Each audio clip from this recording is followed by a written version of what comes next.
हाजिर हूं मैं अनुपम, प्रदेश की हर छोटी बड़ी खबरों को लेकर के। सबसे पहले बात करेंगे इस वक्त की बड़ी खबर की। जौनपुर में चकबंदी अधिकारियों और ग्रामीणों में झड़प हुई है। मामला गौरा बादशाहपुर का है, जहां पर कुरेत गांव में अधिकारी चकबंदी करने के लिए पहुंचे हुए थे, लेकिन ग्रामीणों ने गड़बड़ी का आरोप लगाकर चकबंदी का काम वहां पर रोक दिया।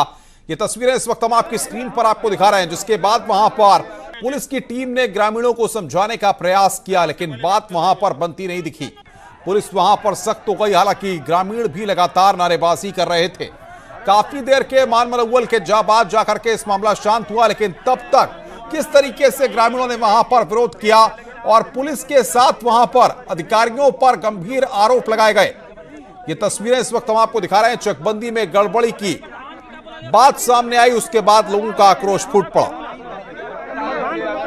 जबरदस्ती चकबंदी कराई जा रही है, हम लोगों की कोई मांग पूरी नहीं की जा रही है और पूरे क्षेत्र अधिकारी जो है आकर के जबरदस्ती चकबंदी को करवा रहे हैं। अब हम लोगों को लाठियों से भगाने की कोशिश कर रहे हैं। हम लोग अपनी बात कर रहे हैं तो उसको सुनने के लिए तैयार नहीं है। लोगों को किसान सहित, प्रधान सहित और मेंबर सहित साइन नहीं की जाएगी, बैठक नहीं की जाएगी, तब तक हम चकबंदी को मानने के लिए तैयार नहीं है।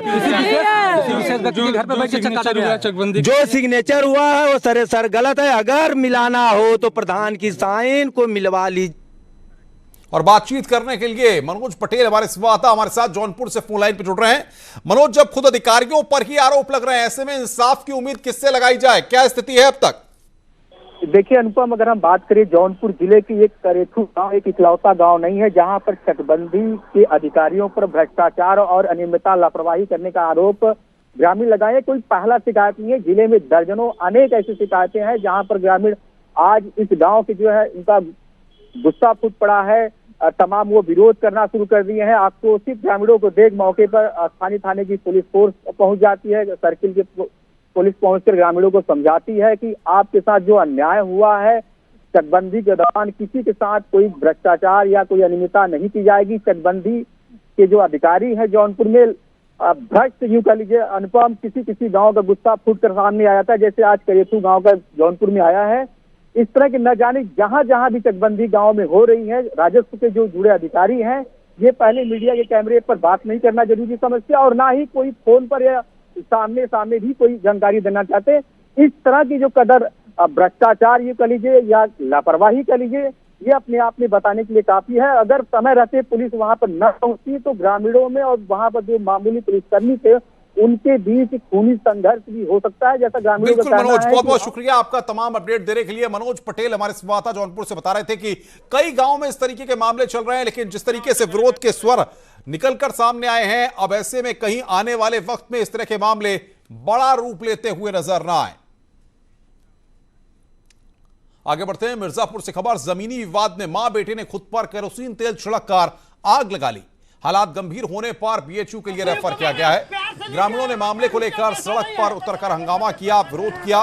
जमीन कब्जे को लेकर आपको बता दें कि पड़ोसियों के साथ विवाद हुआ और विवाद के बाद यह घटना सामने आई है। परिजनों ने विपक्षियों पर जलाने का आरोप लगाया है। चुनार थाना क्षेत्र के ईश्वरपट्टी गांव का यह पूरा मामला है, जहां पर मिर्जापुर में यह घटना सामने आई है। प्यार से लीजिए, रुपया पैसा नहीं है। हमारे परिवार को मुख्तार अंसारी के गैंग पर लगातार शिकंजा कसता जा रहा है। इस बार वाराणसी में मुख्तार के गुर्गे पर पुलिस ने सख्त कार्रवाई की है। इसका नाम सलीम है। वाराणसी में इसकी कई प्रॉपर्टी हैं। कैंट स्थित इसके एक बंगले में तालाब खुदा हुआ है, जिससे प्रतिबंधित मछलियां पालकर उनका कारोबार किया जाता था। सलीम खुद मुख्तार के एक केस में जमानतदाता भी है और मुख्तार की पार्टी के बैनर तले वाराणसी से विधायकी चुनाव भी लड़ चुका है। इसके साथ शिवपुर के एक अन्य ठिकाने पर भी पुलिस ने छापेमारी की है। सलीम मछली बाजार की वसूली भी करता था। पता चला कि प्रतिबंधित तरीके से इन्होंने छोटा सा तालाब बना के प्रतिबंधित मछलियों का पालन कर रहे हैं और वहाँ से वो बहुत ऊंचे दाम पे बेचते हैं। साथ ही जितने भी मछली मार्केट है वहाँ भी कुछ न कुछ परसेंट जो भी बेचता है उसके फिक्स रहता है इन लोगों का। ऐसे में सारे लोग मिले हैं, पकड़े गए हैं मौके पे। और बांदा से खबर है, जहां पर चौक बाजार में अपने परिजन के साथ बाइक से जा रही महिला का एक युवक से किसी बात को लेकर विवाद हो गया। कासुनी के बाद रास्ते में ही मारपीट होने लगी। महिला ने पुलिस को छेड़छाड़ की सूचना दी। मौके पर पहुंची पुलिस की मौजूदगी में महिला के साथ आए युवक से छेड़छाड़ का आरोपी मारपीट करता रहा। मारपीट के बाद छेड़छाड़ का आरोपी मौके से फरार हुआ। आरोपी युवक के पिता को बीच सड़क पर बेइज्जत कर गिरबान पकड़कर पुलिसकर्मी वहां से ले गया। कोतवाली के मामले चौक बाजार का बताया जा रहा है। फिलहाल पुलिस ने छेड़छाड़ के आरोपी युवक के पिता को गिरफ्तार कर लिया है।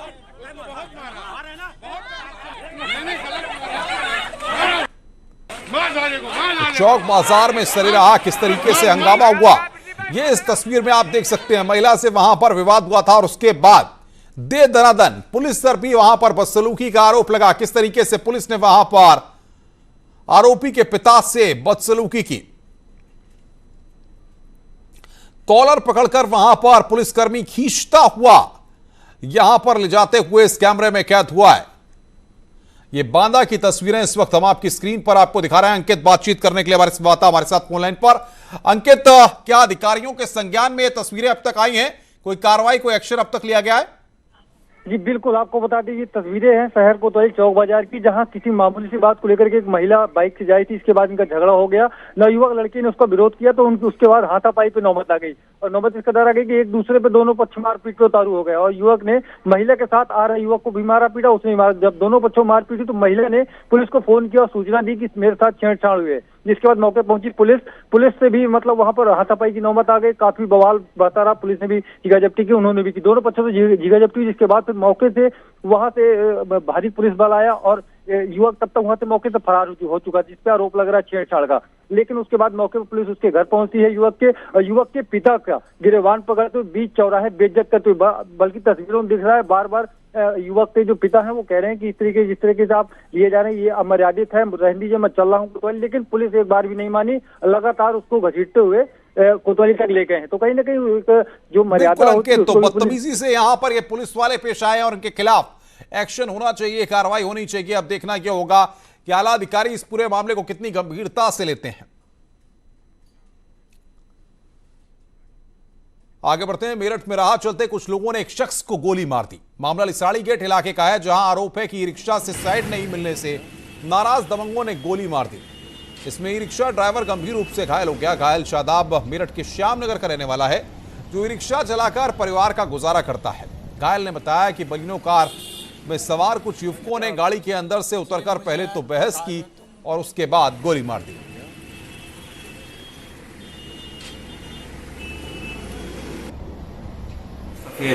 बलिनो कार में आगे पीछे लेकर किसी बात का विवाद हो गया था, जिसमें ई रिक्शा चालक को गोली लग गई है। उसको तत्काल पीएस शर्मा में एडमिट करा दिया गया है, जिसकी स्थिति खतरे से बाहर है। साथ ही साथ कार के बारे में हम लोग पूरी तरीके से पता करा रहे हैं और शीघ्र ही अनावरण करके अभियुक्तों को गिरफ्तार करके जेल। यूपी एसटीएफ को बड़ी कामयाबी मिली है। दूसरे राज्यों में ठगी करने वाले ठग रंजन मिश्र को एसटीएफ की टीम ने गिरफ्तार कर लिया। जिस शख्स को गिरफ्तार किया गया उस पर आरोप है कि उसने 2008 में झारखंड के पूर्व सीएम अर्जुन मुंडा से ठगी की थी। साल 2010 में डीएम बनकर बिहार के कई जिलों में ठगी की। पिछले साल यानी कि 2019 में इसने खुद को यूपीपीसीएल का चीफ बताकर भी ठगी की। इस बार तो ये इलाहाबाद हाईकोर्ट का चीफ जस्टिस बनकर ठगी करने वाला था, लेकिन एसटीएफ ने उससे पहले ही उसको गिरफ्तार कर लिया।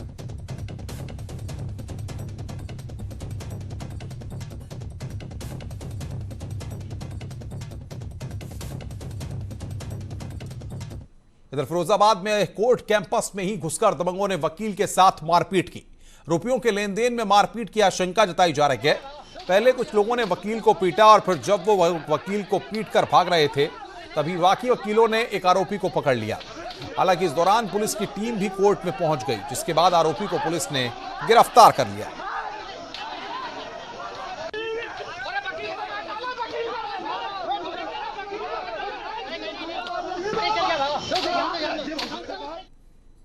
बुलाया था और बातचीत के दौरान इनकी आपस में मारपीट हो गई। इस संबंध में एक तहरीर मिली है, इस पर कार्रवाई की जा रही है। इनका कुछ मामला लेन देन का चल रहा था, लेकिन आज उन्होंने यहाँ कचहरी परिसर में आके उनके साथ गुंडाई की है। उसमें से एक व्यक्ति को हिरासत में ले लिया गया है। वाराणसी में मानसून का पहला सीजन ही भारी पड़ता हुआ नजर आ रहा है। आलम यह है कि पहले सीजन में ही धर्मनगरी वाराणसी में बाढ़ की तस्वीरें सामने आ रही हैं। जहां प्रसिद्ध मणिकर्णिका घाट पर शवों को जलाने वाला पहला प्लेटफॉर्म पानी में डूब गया है और लोगों को खासी दिक्कतों का सामना करना पड़ रहा है। लगातार वर्षा होने के बाद पहाड़ों से आने वाले पानी का असर वाराणसी में भी देखने को मिल रहा है। यहाँ गंगा जून के अंतिम महीने में ही बरसात का पहला सीजन इसको कहा जा सकता है, लेकिन पहले ही सीजन में जो गंगा का रूप है वो रौद्र रूप दिखना शुरू हो गया है। हम वाराणसी के मणिकर्णिका घाट पर हैं, जहाँ जो शव जो जलाए जाते हैं उनमें कठिनाइयाँ आना शुरू हो गई हैं। आप देख सकते हैं कि यहाँ 3 प्लेटफॉर्म होते थे और एक प्लेटफॉर्म पूरी तरीके से गंगा में जलमग्न हो चुके हैं। यानी कि अब जो प्लेटफॉर्म बचे हैं वो मात्र 2 प्लेटफॉर्म बचे हैं और अभी से ही शवों को जलाने के लिए जो लोग आ रहे हैं उनको इंतज़ार करना पड़ रहा है। और इसके बाद अगर गंगा बढ़ती हैं तो इसके बाद छतों पर, इस छत पे शवों को जलाया जाता है, जिसमें जब गंगा रौद्र रूप धारण कर चुकी रहती है पूरी स्थिति में जुलाई के महीने में, तो 4 से 5 घंटे का मौका लगता है जलने के लिए। तो फिलहाल स्टार्टिंग में ही जो गंगा हैं वो अपना रौद्र रूप दिखाना शुरू कर चुकी हैं। यहाँ जो घाट पर रहने वाले लोग हैं उनसे हम बात करते हैं।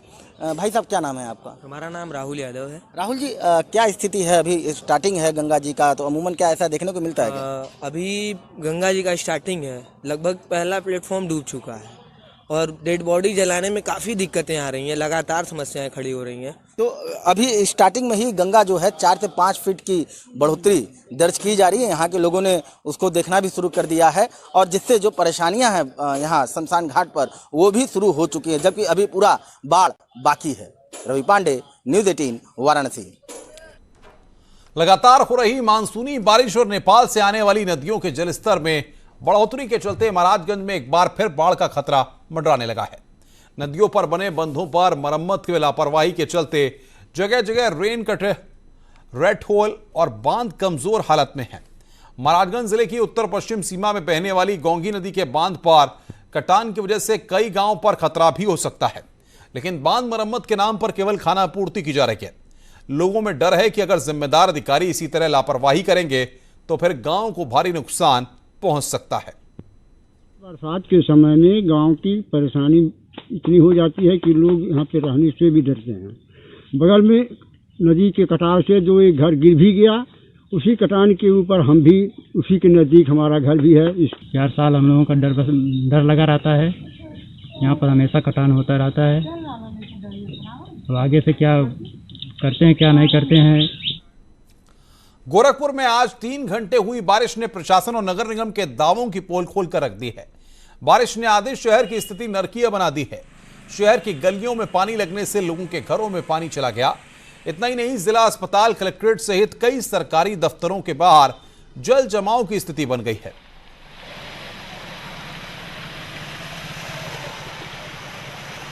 मानसूनी बारिश ने जहां किसानों के चेहरे को खिला दिया है, वहीं गोरखपुर के शहरी जीवन को एक तरीके से नरक बना दिया है। और उसका एक एग्जाम्पल है ये गली। शहर के आधे इलाके की जो गलियां हैं वो लगभग इसी तरीके से हैं। गलियों में पानी भरा हुआ है और जिसके कारण लोगों के घरों में पानी घुस गया है। अब उनका यहाँ पे रहना दुश्वार हो गया है, क्योंकि जो गंदा पानी है वो घरों में जा रहा है और घर के सामानों का नुकसान कर रहा है। और ये स्थिति सिर्फ गलियों की ही नहीं है, जो वीआईपी कहे जाने वाले जगह हैं वहाँ पे है। कलेक्ट्रेट में भी डीएम कार्यालय के सामने पानी लगा हुआ है, कचहरी में पानी लगा हुआ है, नगर निगम में पानी लगा हुआ है। तो जितने भी ऑफिस हैं वहाँ भी पानी लगा हुआ है। इस तरीके से जो यहाँ के रहने वाले लोग हैं उनका जीवन इस बारिश ने जो है नरकीय बना दिया है। और ये स्थिति पिछले 1 हफ्ते से कमोबेश बनी हुई है। हालांकि बारिश शुरू होने से पहले नगर निगम और जिला प्रशासन बड़े बड़े दावे कर रहा था कि इस बार लोगों को दिक्कतों का सामना नहीं करना पड़ेगा, सारे इंतजाम कर लिए गए हैं। लेकिन जो स्थिति है उसको देखने के बाद यही लग रहा है कि वे दावे हवाई ही थे। अगले पांडे के साथ रामगोपाल द्विवेदी, न्यूज़ 18 गोरखपुर। सोचिए, जब कलेक्ट्रेट में पानी भर जाएगा, जगह जगह कॉलोनियों में पानी भर जाएगा, तो स्थितियां कैसी होंगी और लोगों के सामने इस कोरोना काल में कितना संकट होगा। गोरखपुर में अतिक्रमण करने वालों के खिलाफ अभियान चलाया गया। इसमें सागर ताल से अवैध कब्जे को हटवाया गया। शहर के पौष इलाके में बने इस तालाब पर अवैध कब्जा कर लोगों ने वहां पर इमारतें खड़ी कर ली थी। इस वजह से तालाब का एक बड़ा हिस्सा भी वहां पर पूरी तरह से पट गया था। कुछ जगहों पर तो पक्का निर्माण भी कर लिया गया था, जिससे मालूम करना भी मुश्किल हो रहा था कि ये तालाब है या कॉलोनी। हालांकि अब अधिकारियों ने इसे हटवाना शुरू कर दिया है।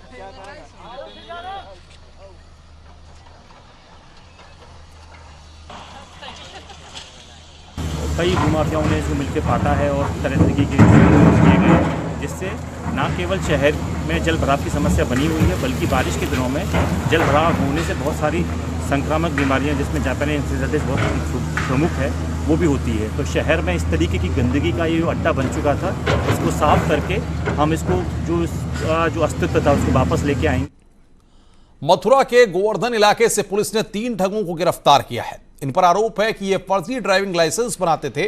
इसके अलावा पुलिस ने 3 वाहन चोरों को भी गिरफ्तार किया है जो जिले में गाड़ियां चोरी करते थे। साथ ही दिल्ली से भी गाड़ी चोरी करके ये आरोपी मथुरा लाकर बेचते थे। फिलहाल पुलिस अब इनसे पूछताछ कर रही है, जिससे कई और खुलासे होने की उम्मीद है।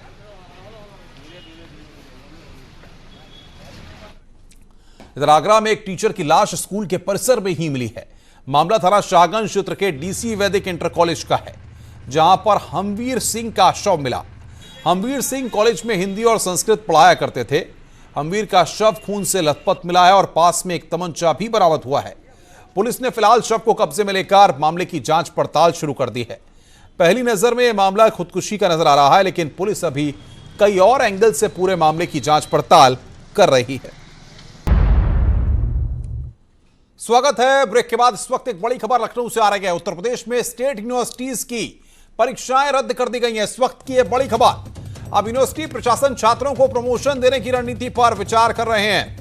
उच्च शिक्षा विभाग की ओर से गठित कमेटी ने सरकार को यहां पर यह सुझाव दिए हैं। छात्रों को प्रमोशन देने के मसले पर रणनीति बनेगी। कमेटी ने सरकार को अपनी रिपोर्ट सौंपी है। इधर शिक्षा विभाग के साथ मुख्यमंत्री की बैठक हुई है। सीएम आवास पर यह बैठक हुई है। बैठक में डिप्टी सीएम दिनेश शर्मा मौजूद रहे, साथ ही साथ बेसिक शिक्षा मंत्री सतीश द्विवेदी भी इस बैठक में मौजूद रहे। 1 जुलाई से शैक्षणिक क्रियाकलाप शुरू करने पर चर्चा इसमें की गई है। साथ ही साथ ऑनलाइन क्लासेस की शिकायतों पर भी चर्चा की गई है। और बातचीत करने के लिए हमारे संवाददाता प्रशांत हमारे साथ फोन लाइन पर। प्रशांत, क्या अपडेट है? जी बिल्कुल अनुपम, जिस तरीके से बात करें, ये आज की सबसे बड़ी छात्र संगठनों का जिस तरीके से यहाँ विवाद था, समस्त राज्य विश्वविद्यालयों की परीक्षाओं को रद्द कर दिया गया है। कोविड-19 के मद्देनजर ये फैसला लिया गया है राज्य सरकार की तरफ से। साथ ही साथ इसमें जो कमेटी की रिपोर्ट थी, कमेटी की रिपोर्ट ने स्पष्ट किया है कि किसी भी तरीके से यहाँ पर जो छात्रों का प्रमोशन था उसको लेकर के जो दिशा निर्देश है उसको जारी किया जाएगा। साथ ही साथ कोविड के मद्देनजर इस बात का विशेष ध्यान रखा जाए कि इंटरनल असेसमेंट के अनुसार ही उनको प्रमोट किया जाए और उनके अंक उसी हिसाब से लेंगे। इसको लेकर के शासन में अभी हाई लेवल मीटिंग चल रही है कि किस तरीके के दिशा निर्देश जारी हो। इसको लेकर के स्वयं उप मुख्यमंत्री दिनेश शर्मा जी के साथ में समस्त राज्य विश्वविद्यालय के कुलपति हैं वहां पर, जिसमें मेरठ विश्वविद्यालय के कुलपति जिनकी अध्यक्षता में कमेटी का गठन हुआ था वो भी है वहां पर। तो ऐसे में जो छात्र संगठन बार बार इस चीज का विरोध दर्ज कर रहे थे, तो ऐसे में उन छात्र संगठनों की बड़ी जीत है कि जो कोविड मद्देनजर इस तरीके का फैसला है और उनको प्रमोशन दिया जाएगा। अनुपम। प्रशांत, बहुत बहुत शुक्रिया आपका तमाम अपडेट्स देने के लिए। नजर बना के रखिए, आगे भी हम आपसे अपडेट लेते रहेंगे। तो प्रशांत पांडे हमारे संवाददाता बता रहे थे कि कमेटी ने सरकार को अपनी रिपोर्ट सौंप दी है। यूपी बोर्ड की परीक्षा में टॉप करने वाले छात्रों को सरकार सम्मानित करेगी। टॉपर्स के नाम पर एक सड़क बनाई जाएगी या फिर उस सड़क का नाम उनके नाम पर रखा जाएगा। साथ ही टॉपर्स को यूपी सरकार एक लैपटॉप भी देगी।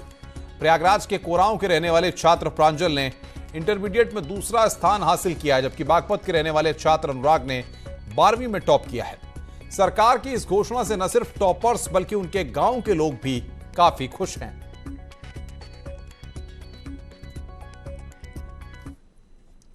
लखनऊ के जिलाधिकारी अभिषेक प्रकाश ने यूपी बोर्ड के टॉपर्स को आज सम्मानित किया। जिलाधिकारी अभिषेक प्रकाश ने बच्चों को पीएम मोदी की exam warriors, doctor APJ Abdul Kalam की विंग्स ऑफ फायर और स्वामी विवेकानंद और अटल बिहारी वाजपेयी की किताबें देकर सम्मानित किया। खबर दमदार में आज बस इतना ही। नमस्कार।